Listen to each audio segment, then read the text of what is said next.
This presentation was inspired by the Sudanese people that I met while in Egypt.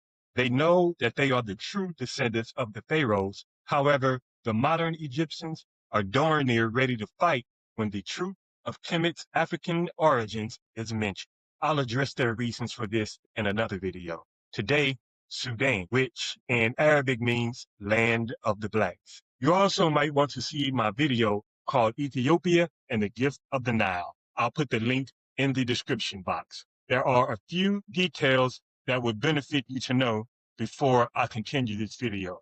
Firstly, the Africans of Sudan fought off the Romans that ruled Egypt after the Greeks. Also, Sudan fought off the Arab hordes until the early 16th century.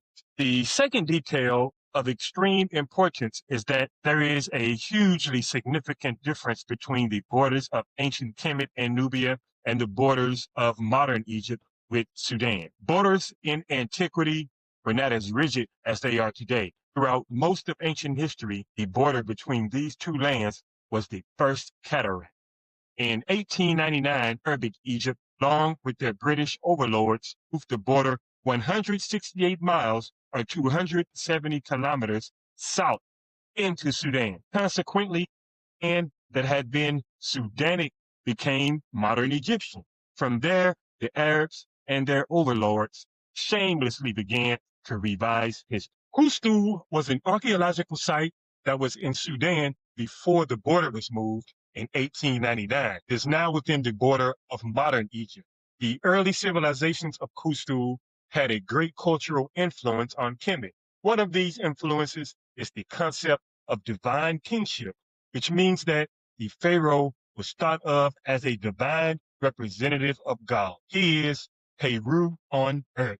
Kemet was an elaboration of the political entities that emerged in the lands south of the ancient border, like Kustu, not a culture that emerged from Asia. The representation of the king as a hawk has a Nubian origin, and the best evidence for this was found in a cemetery in Nubia in 1964 by Keith Seal. This cemetery is underwater today because of the building of the Aswan High Dam that was finished in 1970. However, the evidence supports the conclusion of an up-south origin of Kemetic civilization and Pharaonic rule. An incense burner was found at Kustu that has several images that provide insight into the world of Pharaonic culture. It is generally accepted that the incense burner is about 800 years older than 3100 BC, which is commonly accepted as the date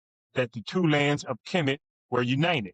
From the left to the right, the incense burner possesses images of a seret, which is a symbol for kingship that was later borrowed by the Kemites. You can also see a bound captive. Next in man is wearing the crown that would later be used as the crown of Upper Egypt. The beard is apparent, and so is a flail. Just in front of him is a hawk standing atop a castle, which is a symbol for kingship. If you are ever in Chicago, Illinois, in the United States, you should see the Kustu incense burner for yourself at the Oriental Institute Museum. There are other pieces of evidence that suggest a movement of Pharaonic culture down the Nile from modern Sudan to what is today called Egypt. Gebel Sheikh Suleiman relief that was found in Sudan about 49 kilometers or 39 miles south of Kustu is one of these Sudanic monuments that provides valuable information. On the relief from left to the right, there is a hawk atop a castle, a bound captive who is bound with the symbol for Ta City, land of the bow. And also, there appears to be two birds atop what became the hieroglyphic determinative for city or state. The art features slain enemies, just as it would hundreds of years later in Kemet. Some of the same iconography is featured on the bull palette, like the seret and the hawk. There appears to have been competition for rulership between centralized states throughout the region. These competing states appear to have used the same iconography for kingship, like the hawk and the bull. This indicates that there was an extremely long cultural history that emerged throughout the region, long before the artifacts that we have found. A clear example of this is the similarities between the bull palette, which is currently housed at the Louvre Museum in Paris, France, and the Norma palette, which you will see when you visit the Cairo Museum in Cairo, Egypt. Both of these artifacts are thought to have been used as palettes to mix makeup. The bull palette is thought to have been created in the centuries leading up to the First Dynasty, which began when Pharaoh Norma united the two lands. The palette features a fortified city or state with a lion and a vase inside. This indicates an area that is protected by a monarch and has a settled community.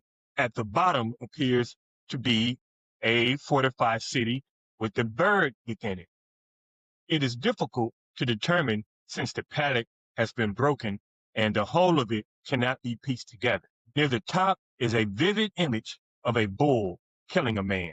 This symbolizes the king destroying his enemies. The reverse side depicts this bull vanquishing his enemy. The only difference is that the head of the enemy can be seen. This appears to be a foreigner from outside Africa, as indicated by the enemy's hair. The vanquished man has hair quite similar to the Asiatic captives featured at the entrance of Ramses II's temple at Abu Simbel. This same enemy is depicted towards the bottom in a vulnerable position. Towards the center, there are 5 images, all of which are connected to a rope by an arm and fist. The first 2 are hippopotami. The third is an ibis bird as the deity Jehuti, who is most often referred to by the Greek variant Ka. The fourth is the Heru Horus falcon, and the fifth is thought to be a symbol for the deity Men. The bull palette was found at Nikan, which is currently known by its Greek name Heracompolis. The normal palette was found in the same city as the bull palette. However, it relates to a time after the bull palette. On both sides of the normal palette, towards the bottom, there is a bull ravaging his enemies. It is apparent that these men are the same enemies that are towards the bottom of the bull palette. There is a seret at the top of both sides in the center. And this seret is the hieroglyphic spelling of the name Narmer, with the catfish making the sound Nar and the chisel making the sound Mer. The center of the palette depicts a dramatic scene of Narmer holding an enemy by the hair with his left hand while holding up a mace with his right hand. He is wearing the hejjet, which is the bulb-like white crown of Upper Kemet. There is also a picture of a hawk holding a tool that is forced into the nose of an enemy. This enemy is from a marshland, perhaps near the mouth of Happy, where it flows into the Mediterranean. On the reverse side of the palette, Narmer is presented with the Deshret, which is the red crown of Lower Kemet. Before him are 4 standard bearers with an animal skin, a canine, and 2 hawks. Once again, there is a seret with a hawk on it. What follows next is a slew of dead bodies, presented in a way that signifies bodies slain in war. You must see this palette for yourself at the Cairo Museum. Artifacts reveal that even though there may have been rival kings that were competing for dominance, the hieroglyphs and concepts that were associated with Kemet existed long before Kemet came into existence, long before Narmer united the two lands. If you look just beyond the smokescreen that was created by Western and Arabic Egyptologists, it becomes apparent that the Nubians of Tasseti and Sudan are the true descendants of Kemet. The absurd claim of a mixed-race oasis emerging out of nowhere in Africa is only anti-Black propaganda. Learn the secrets that were excluded from your history books.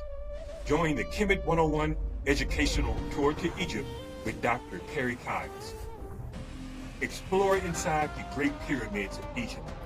Walk in the path of the ingenious lady pharaoh Hatshepsut and the brave warrior Ramses II. Experience this archaeological journey and spiritual retreat.